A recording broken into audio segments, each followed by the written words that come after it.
করছেন।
कमलेभ्यो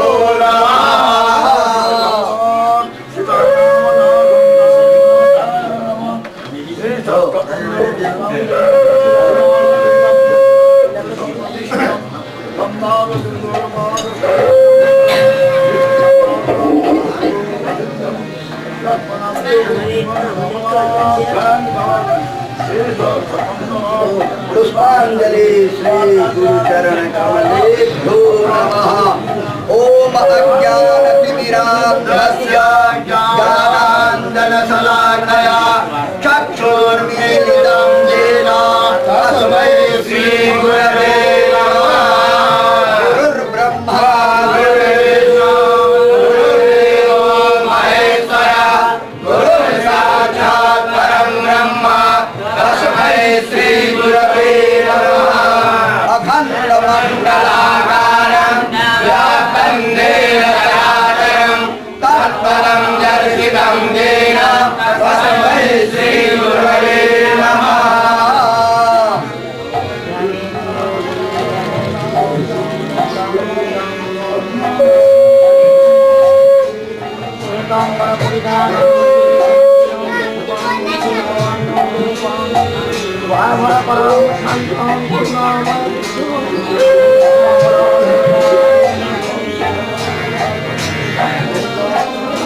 नमः सर्वहितार्थाय जगदाधारये तवे साष्टाङ्गोऽयं प्रणामस्ते प्रयत्ने त्वया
श्री गुरु पूजन कर्मणः सांगता सिद्ध्यर्थं तत्संपूर्ण फल प्राप्त्यर्थं दक्षिणान्तकाञ्चन मूल्यं हरितकीफलं ददातं भव गोत्रनाम्ने ब्राह्मणाय अहं तथा काले संप्रददे।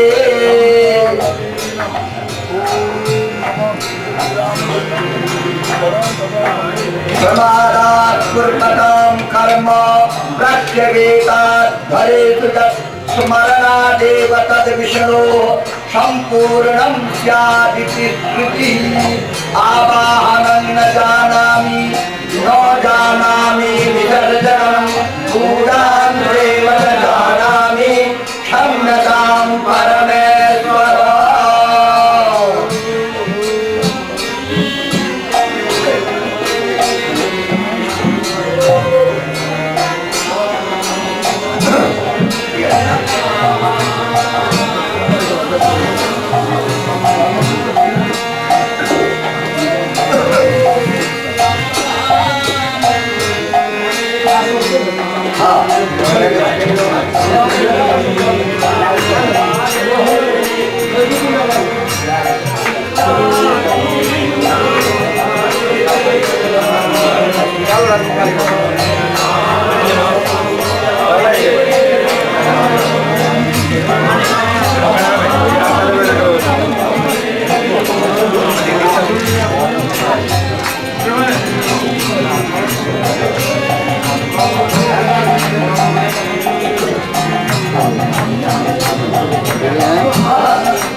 নিয়ে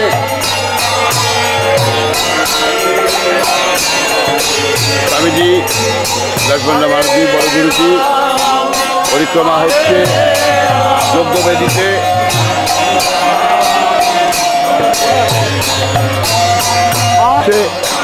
115তম জন্মবার্ষিকী শ্রীরাম দাস ওঙ্কারনাথ ঠাকুর এবং লক্ষ্মণদাস মহারাজের জন্মদিন দুটো একসঙ্গে রামানন্দ মঠে অনুষ্ঠিত হচ্ছে। বাতিরা যজ্ঞবেদী যেখানেতে যজ্ঞ একটু পরে শুরু হবে। এখানে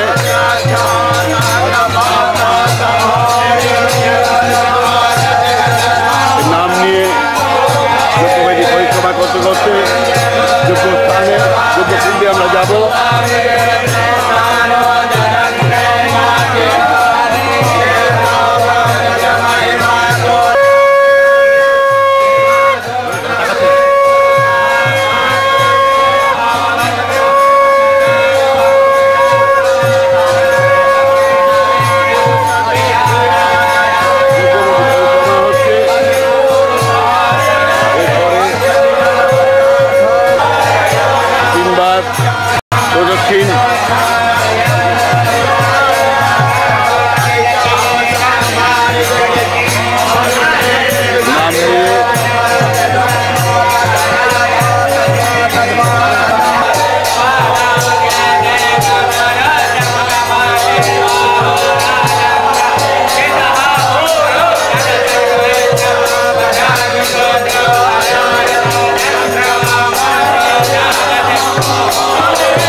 মায়েরাও সব পরিক্রমা করছেন যজ্ঞস্থান।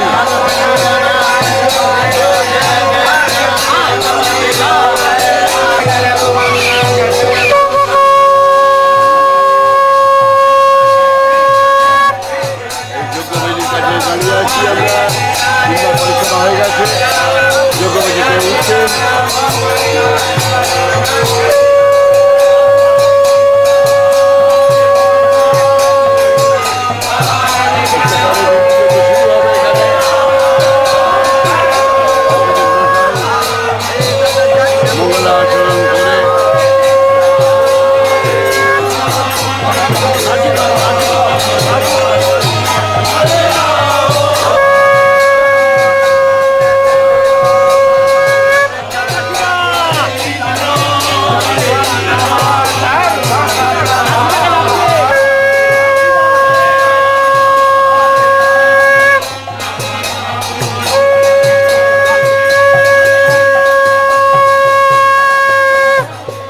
ধ্বনি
Hare Krishna, Hare Krishna, Krishna Krishna, Hare Hare, Hare Rama, Hare Rama, Hare Krishna, Hare Krishna, Krishna Krishna, Hare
Hare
সূর্যোদয়কে আবরণ করে রেখেছে, ততক্ষণ সেই সূর্যকে আমি পর্বতের অন্তরালে সূর্যের উদয় তা আমি দেখতে পাবো না।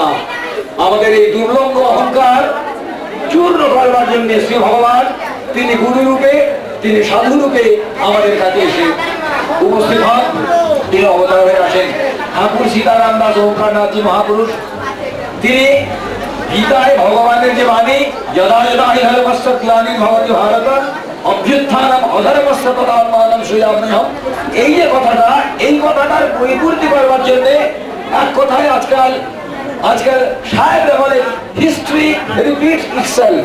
তো প্রকৃতপক্ষে শ্রী ভগবান যে বারবার আসেন এবং জীবের উদ্ধারের জন্য আসেন, সেইটি প্রমাণ করবার জন্য এবং পথটা দেখাবার জন্য, আদর্শের যে পথ, কোন পথে আমি চলবো।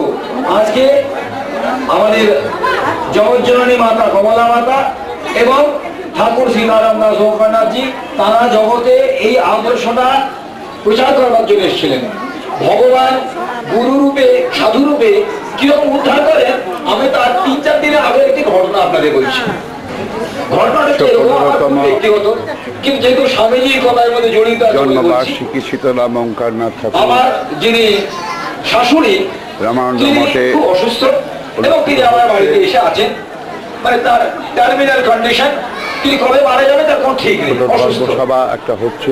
কিন্তু ডাক্তাররা বলেছে ওর কোনো রোগ নেই, উনি অনেকদিন থাকবেন, উনি অনেকদিন বাঁচবেন। ঠাকুরের কথা বলতে সেবা যত্ন চলে, বাড়িতে একটা ছোটখাটো হাসপাতাল তৈরি হয়েছে। শিবনারায়ণ সেন মহাশয় আমাদের এখান থেকে 16 তারিখে বাইরে বসে পুরী যাবার কথা, জগন্নাথের দর্শন করতে যাবো। আমার ভাই ডাক্তার রাজবাড়ি বসে আছেন, 2-3বার খবর নিল টিকিট কেটেছে কিনা, আমার যাওয়া হলো না।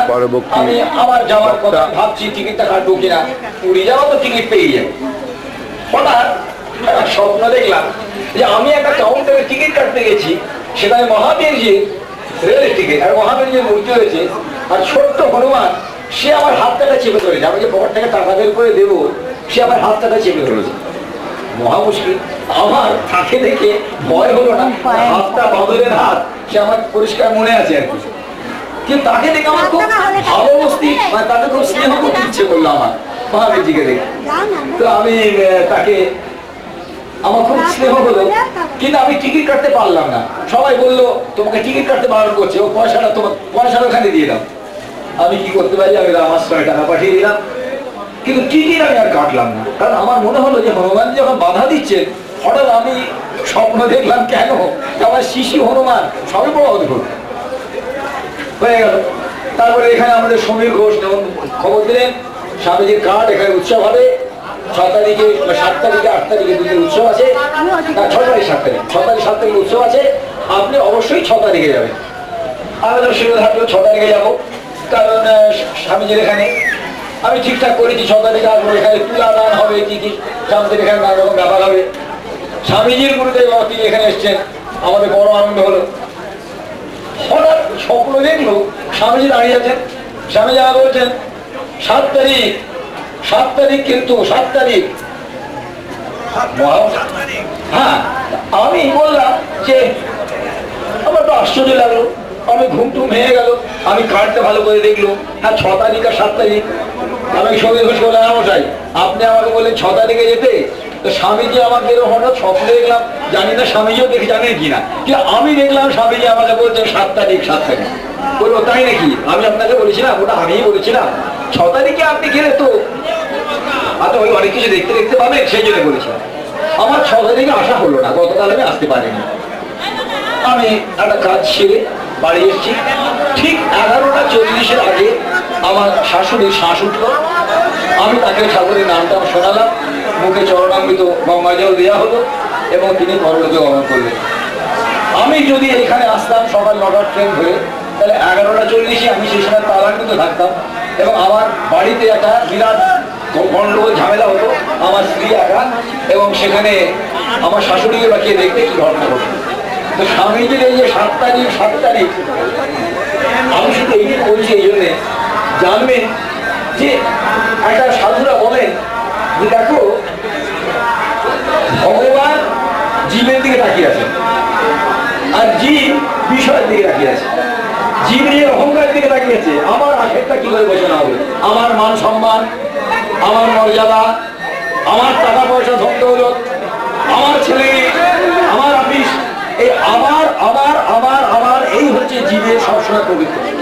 জীব চাই যে আমার স্ত্রীটি, আমার ছেলেটি যেন ভালো থাকে, আর ভগবান চাইছে প্রত্যেকটির পেছনে একটি করে আমার ঠাকুর, তিনি অধীর আগ্রহে আমাদের জন্য অপেক্ষা করছেন।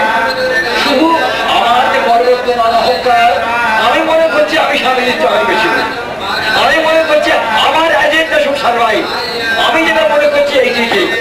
এই অহংকারের জন্য আমার জন্মজন্মান্তরের যত পাপ, আমার জন্মজন্মান্তরের যত অপরাধ, সেটা একটাই অপরাধ, মহৎ লঙ্ঘন।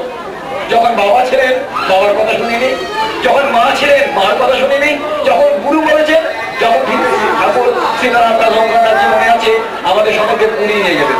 পুরী নিয়ে গিয়ে বলেন, বাবা দেখ আমার ওর ইচ্ছে তোরা একটু নাম কর, আর আমার ইচ্ছে জানিস, আমার এই যে ছেলে মেয়েগুলো এইগুলো যেগুলো আছে, আমার তো বলতেন আমার মেয়ে এই যেগুলো আছে, তখন চন্দন ছিল, তখন কিন্তু বিক্রম রাম ছিলেন, আরো যারা সব ছিলেন, এরা একটু শাস্ত্রের কথা বল, তোরা শাস্ত্র রক্ষী বাবা। আজকে শাস্ত্রের উপর যে আঘাত ভারতবর্ষে হিন্দু করবেছে।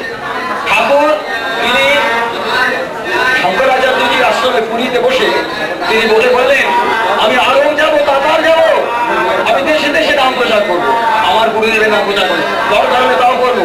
আজকে সরকার হিন্দু কোড করেছে, সতী ভারতবর্ষে সতী হলে অপরাধ, শহর বড় হলে অপরাধ, শহর বড় মানে পুড়িয়ে মারা হয়েছে, এই হচ্ছে তাদের ধারণা। দুটো পাইলট তারা এরোপ্লেন থেকে ক্র্যাশ করে মারা গিয়েছিল, এরোপ্লেন ক্র্যাশে। তাদের দুজন প্রণয়ী, সেই দুটো প্রণয়ী যারা, তারা এইসব খবরটা দেখে বুঝতে হলো, তারা এরোপ্লেনে গিয়ে এরোপ্লেন থেকে ঝাঁপ দিল বাইরে, তারা দেহত্যাগ করলেন। সারা ইউরোপের পত্রিকায় বেরিয়ে গেল, আহা কি অপূর্ব সার্থক ত্যাগ।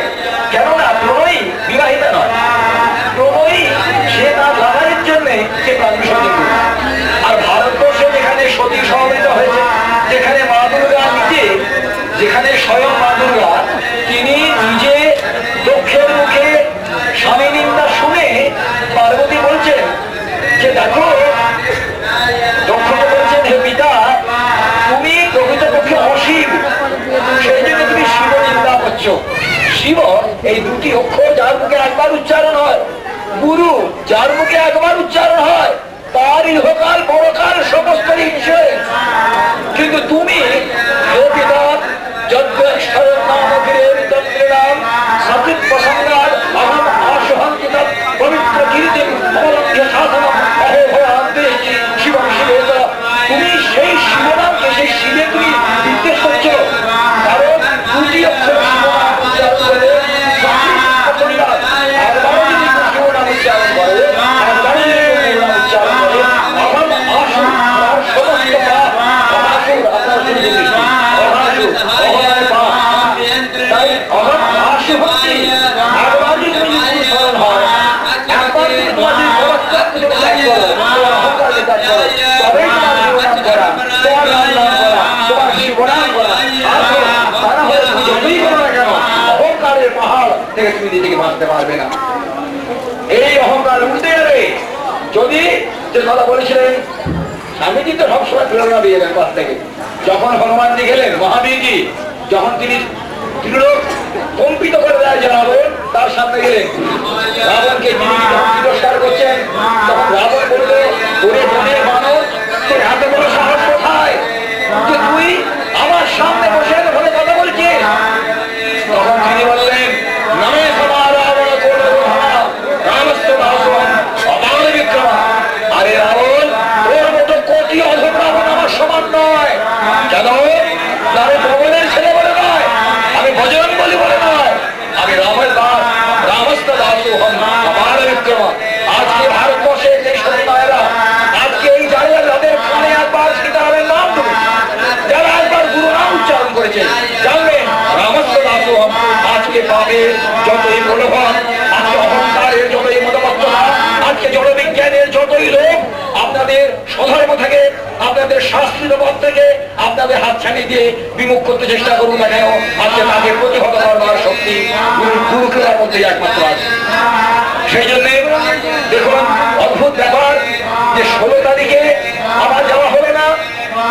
আমার 16 তারিখে শ্রাদ্ধ, যাওয়া হলো না। আর হনুমান দিকে হাত ধরা সার্থক। আর স্বামীজি বললেন 7 তারিখ 7 তারিখ, এই অর্থাৎ ঠাকুর বড় দয়া করে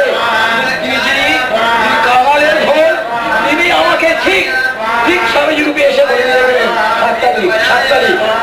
আমি 7 তারিখে আমার সর্বনাশ হতো, আমি দোষ দিতাম স্বামীজি। স্বামীজি আমার কাছে এই হত্যা করে দুর্বুদ্ধি। এই জন্য আপনাদের শুধু একটা ভালো হচ্ছে,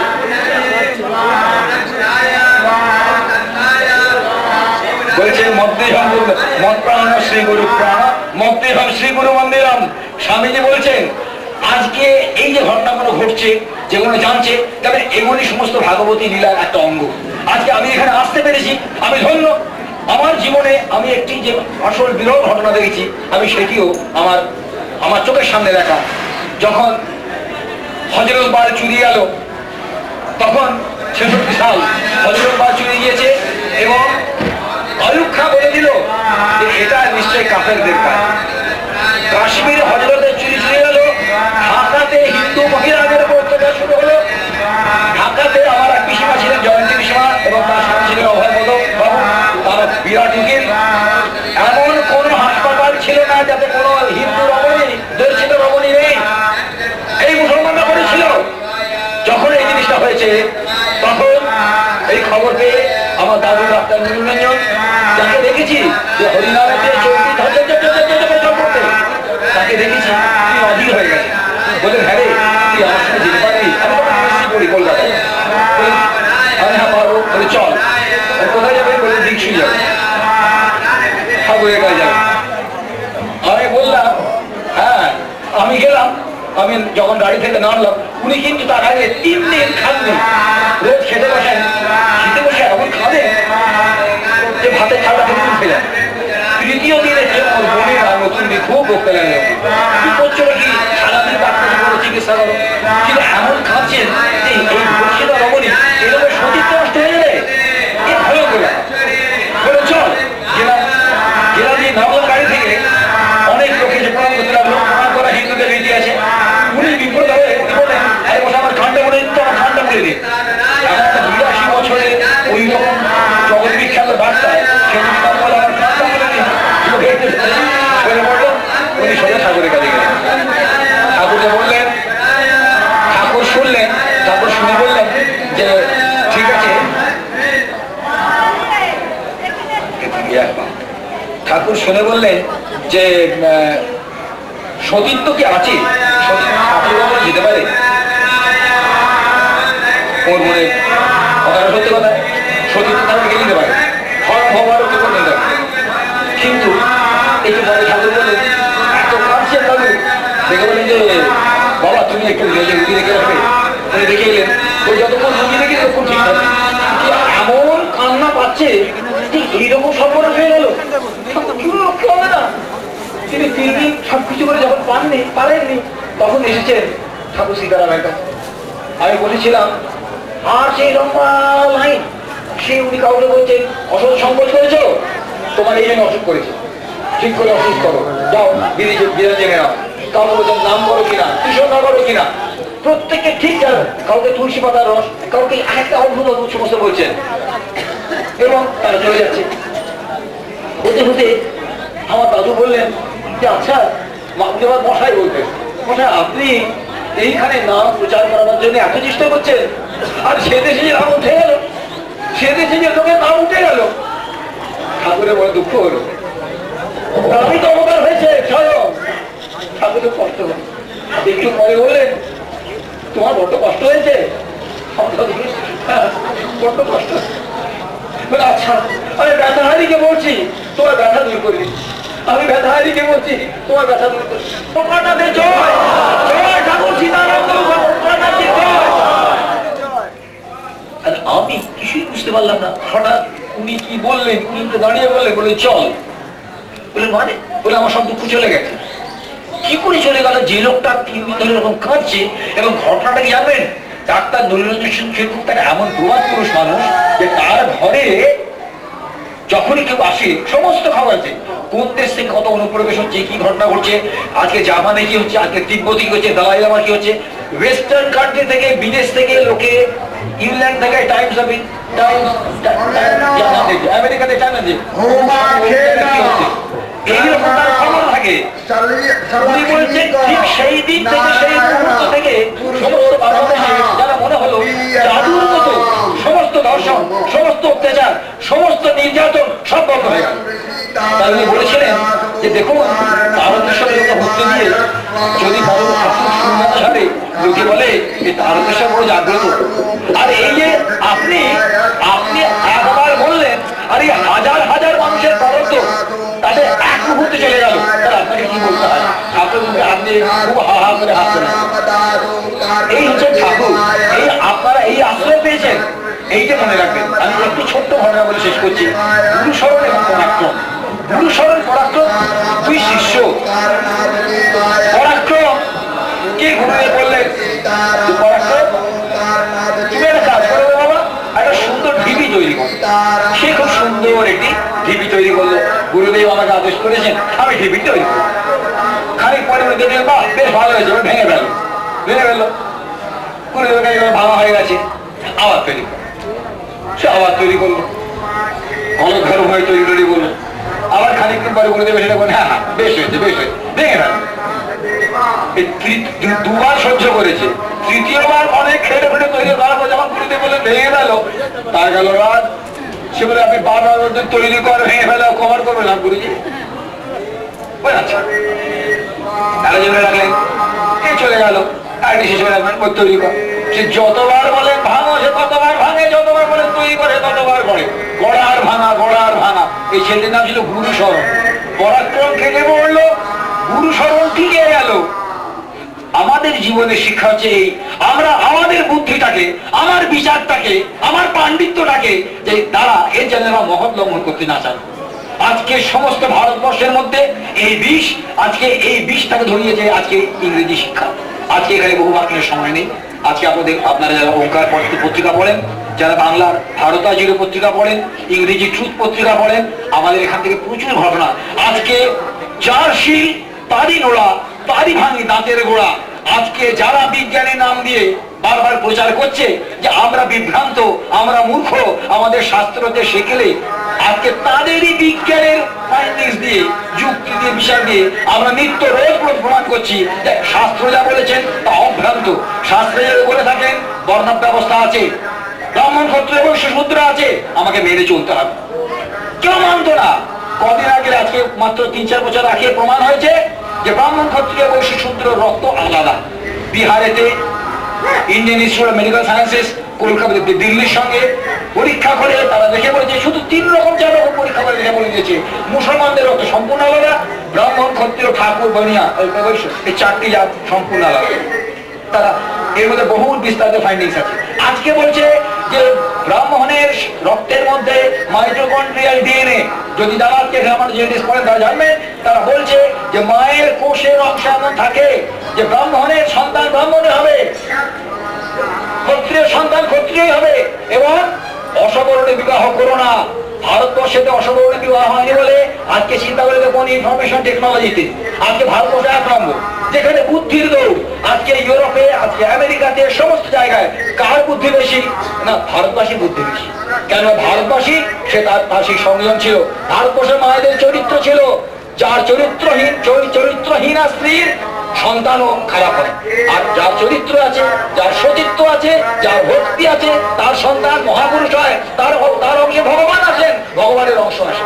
আজকে এই যে সামান্য সত্যটুকু তার অংশে প্রহ্লাদ আসেন। হিরণ্যকশিপুর ছেলে হলেও প্রহ্লাদ হলেন পরম ভক্ত।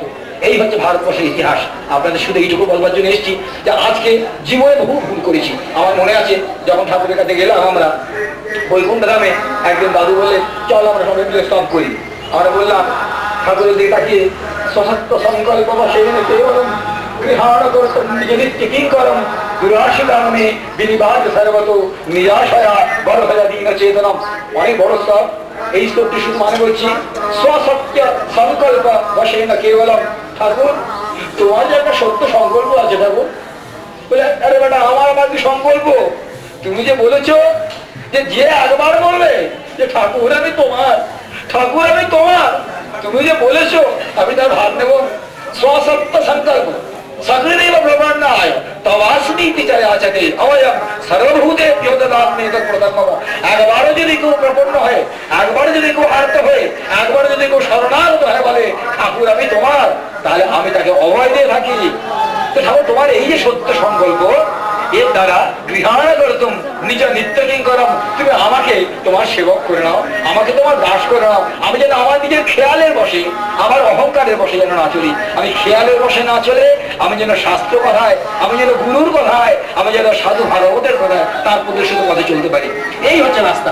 এই জন্যই শাস্ত্র যিনি শাসন করে রক্ষা করেন,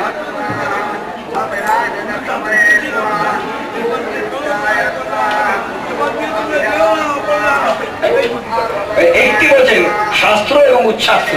একটি হচ্ছে শাস্ত্রের পথ, একটি হচ্ছে শাস্ত্রের অনুশাসন বিহীনতার পথ। তুমি যদি শাস্ত্রের পথে যাও, ঠাকুর বলতেন রাজপথ, এটা হচ্ছে রাজপথ। আপনি ন্যাশনাল হাইওয়ে দিয়ে যাবেন না আপনি সেই পায়খানার গলি দিয়ে যাবেন, খিড়কি উত্তর দিয়ে যাবেন, এটা আপনি চিন্তা করে নিন। আলোকমালা সজ্জিত প্রহরী বেষ্টিত রাজপথ, এটা হচ্ছে শাস্ত্রের পথ। সেজন্য এই যে শাস্ত্রের পথ, এই যে ধর্মের পথ, আমাদের বর্ণাশ্রম, আমাদের শাস্ত্রে অস্পৃশ্যতা আছে। যে কি এমনকি আমার মা আমাদের অনেক সময় অস্পৃশ্য হয়েছে। এই যে এখন আমার শাশুড়ি মারা গিয়েছেন, আমার স্ত্রী ঠাকুরের যে চাকরি পাচ্ছেন না, তার যখন অস্পৃশ্যতা কাটবে সে তখন দিতে পারবে। আমার ছেলে বুখারি করেছে, সে অস্পৃশ্য হয়ে গেছে, তার স্পৃশনটা বন্ধ হয়ে গেছে। তো এই অস্পৃশ্যতা ভারতবর্ষে শুধু একটাই জিনিস হচ্ছে, অহংকার মানুষকে অস্পৃশ্য করে। অহংকার চণ্ডালকে নিয়ে গুরু মন্দিরে, সাধু মন্দিরে ভগবানের কাছে পৌঁছানো যায় না। এই অহংকার ছাড়াবার জন্যই গুরু চরণ শাস্ত্র করা। এই জন্য তুমি গুরু শরণ হও, তুমি তোমার পরাক্রমকে ত্যাগ করো। এই কথা বলে তাই ঠাকুরের কাছে প্রার্থনা করি যে গৃহাণ করতুম নিজ নিত্য কিঙ্করম দুরাশিকাং মে বিনিবার্য সর্বত। আমার মনের মধ্যে ঠাকুর অনেক রকম খেয়াল আছে, আমার মনের মধ্যে নানান রকম ইচ্ছা আছে, আমি তার দাস হয়ে পড়ি। তুমি নিজাশয় আবার চেতনাম, তুমি তোমার যে আশয়, তুমি যে আমাকে তোমার দাস করতে যাও, তুমি যে আমাকে পরম করুণা করে তুমি আমার হৃদয়ে দখল করতে যাও ঠাকুর, তুমি আমাকে তোমার করে নাও। তাই আজকে ঠাকুরের চরণে প্রার্থনা করি যে আমাদের অভিমান, আমাদের মূঢ়তা, আমাদের যে বিতৃষ্ণা, আমাদের এই জিনিসটা যেন দূর হয় এবং আমরা যেন গুরু শরণের মতো গুরু সেবায় জীবন নিয়োগ করতে পারি। জয়ন্তী শাস্ত্রাণী দ্রবন্তী দাম্ভিকা বিশ্বন্তি সন্ত নিপতন্তি নাস্তিকা। শিবনারায়ণ জয় জয়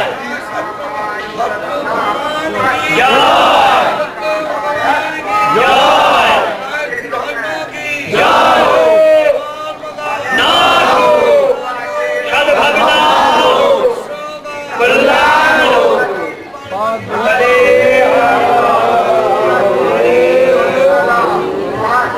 এতক্ষণ আপনাদের সামনে মূল্যবান ধর্ম কথা বলে শোনালেন শিবনারায়ণ দাদা, ঠাকুর কথা, সীতারাম কথা, গুরু কথা দাদা শোনালেন শিবনারায়ণ দাদা। এখন আপনাদের সামনে কিছু মূল্যবান কথাই বলবেন, ঠাকুর প্রসঙ্গেই বলবেন শান্তনু দাশগুপ্ত।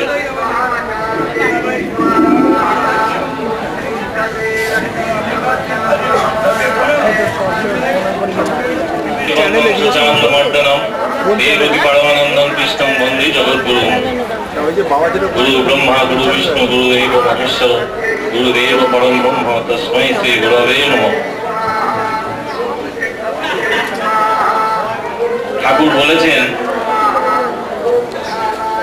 ভগবান বলেছেন চাতুর্বর্ণ ময়া সৃষ্টম গুণকর্ম বিভাগস, চারটি বর্ণ আমি তৈরি করেছি, ভগবানের নিজের হাতে তৈরি। ব্রাহ্মণ ক্ষত্রিয় বৈশ্য শূদ্র, কোন মনুষ্য দেহধারী মনুষ্য কেউ অন্য কোন প্রাণী কেউ এটা বানায়নি, আমি বানিয়েছি। হিন্দু ধর্ম ঠাকুরের পয়দা করা, অন্য ধর্মটি মানুষের তৈরি, মানুষই তাকে শেষ করবে। হিন্দু ধর্ম ভগবানের সৃষ্ট, ভগবানের সন্তান, তাকে রাখা এবং তাকে পরিদর্শন করা ঠাকুরের ইচ্ছে, আর কারোর হাত দেওয়ার ক্ষমতা নেই। আজকে সীতারাম দাস শঙ্করনাথজি পরম শুভ জন্মদিনে আমরা এখানে এসেছি কি আমরা আসতে পেরেছি, ঠাকুর এনেছেন। আমরা কিচ্ছু করি না, আমরা যেটা পাই সেটা ঠাকুরের দেয়া। এই পুণ্য ভূমিতে যে এসেছি এ ঠাকুরের অসীম করুণাতে। ধন্যদিন তাকে যিনি এই ব্যবস্থাটি করেছেন, প্রণাম জানান তাকে যিনি আপনাকে এখানে উপস্থিত করেছেন। গুরুচরণে শত শত কোটি প্রণাম জানাই, মায়েদের এবং সুরিজনকে প্রণাম জানাই। দাদা ভাইয়ের বাড়ি চৌরঙ্গি বাড়িতে যখন ঠাকুর যেতেন দু হাত তুলে নৃত্য করতেন, এই আমি গোলকে এসেছি, আমি গোলকে। এই তার আনন্দের প্রকাশ ছিল। তিনি ভালোবাসতেন কেন? স্বাস্থ্য ধর্ম প্রচার সভার প্রতিষ্ঠাতা শ্রী বেনমোহনজি এবং তার যে সেবকরা কিঙ্করদের দেখে তার আনন্দ হতো। কেন? কারণ সেখানে শাস্ত্র ধর্ম পালিত হয়, রক্ষা হয়। তাই এইটি তার আনন্দ। সাধুর আনন্দ ভগবানের আনন্দে, কারণ তিনি ভগবানেরই।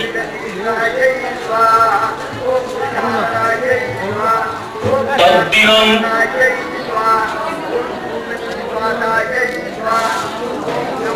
তদ্দিনম দুদ্দিনম মন্যে মেঘাচ্ছন্নম ন দুদ্দিনম যদ্দিনম হরি সংলাপ কৃষ্ণ কথা বর্জিতম।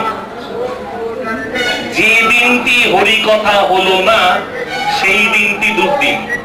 যেই দিন মেঘ করেছে সেই দিনটি দুর্দিন নয়, এটা শাস্ত্র কথা। আমাদের জীবনটি মার্জিত করতে হবে, এটি শপথ, সংকল্প। কেন? ঠাকুর বলছেন আমি আমার অবয়বে মানুষ সৃষ্টি করেছি। ঠাকুরকে মানুষের মতো দেখতে নয়, মানুষকে ঠাকুরের মতো দেখতে। কেন?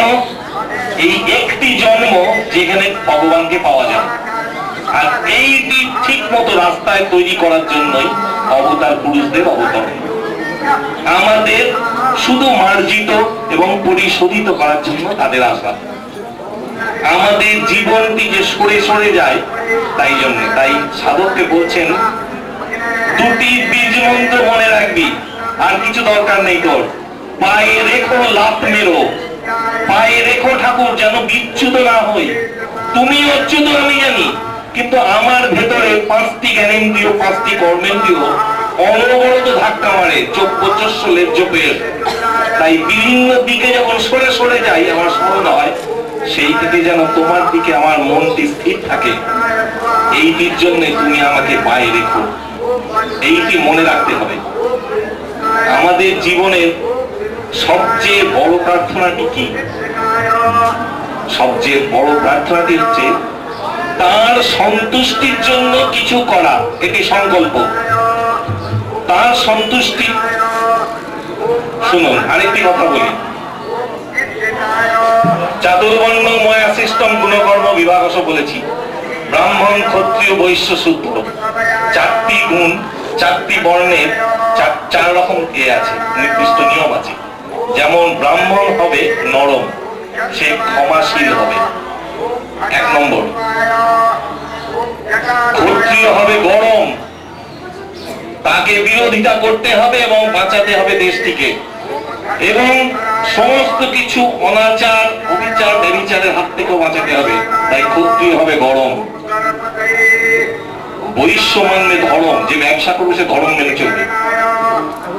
আর শূদ্র করবে করম, সে করম কাজ করাতেই তার কাজ। এই চারটি বর্ণ ছাড়া আরেকটি বর্ণ আছে, এই চারটি ভাগ ছাড়া আরেকটি ভাগ আছে। কে? আমাদের মায়েরা। তারা কি করবেন? তারা করবেন শরম, তবে সতীত্ব রক্ষা হবে। সতীত্ব রক্ষা হলে সমাজ রক্ষা হবে, সমাজ রক্ষা হলে দেশ রক্ষা হবে। এই শরম জিনিসটি উঠে গেছে। লজ্জা, শরম, এটি রাখার দরকার আছে। কেন? মায়েদের এই তফাৎটি। বিদেশের মেয়েরা শুদ্ধিকরণ হয় কখন? শরীর শুদ্ধ হয় কখন? একাদশী ব্রততে। ব্রত পালন দরকার আছে। হিন্দু ধর্ম বলে শরীর শুদ্ধিকরণের জন্য সংযম প্রধান জিনিস। 3টি সংযমের দরকার আছে। মনের সংযম, মৌনী থাকা, মৌন থাকা। এই যিনি করেছেন গত মাসেই করে এসেছেন, এই মাসে এই পৌষ মাসের শেষ থেকে মাঘ মাস পূর্ণিমা এই করেছেন, এতে মনের সংযম হয় মৌনীতে।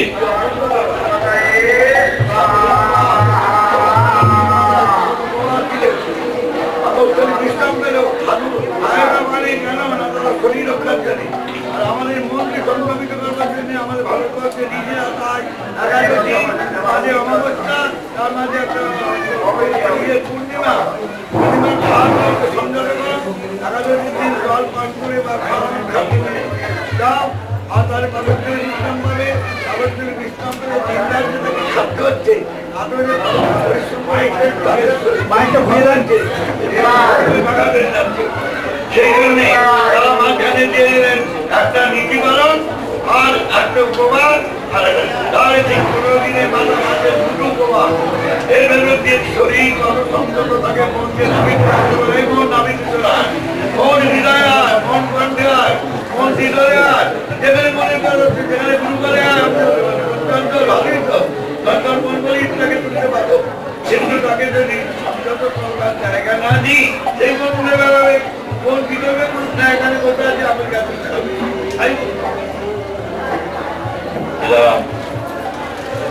আর এইটি হলো মনের এবং তন হলো শরীর। এবার ধন, তন মান ধন, ধনের শুদ্ধিকরণ কিসে হবে? এটি হচ্ছে কাকে হয়েছে যোগ্য, যোগ্য হয় ঐশ্বর্য বা ধনের শুদ্ধিকরণ। ব্লাড সার্কুলেশন বন্ধ হয়ে গেলে শরীর বন্ধ হয়ে যায়, পয়সার সার্কুলেশন যদি বন্ধ হয়ে যায় সমাজটি বন্ধ হয়ে যায়। তাই পয়সার সার্কুলেশনের জন্য তার শুদ্ধিকরণ প্রয়োজন।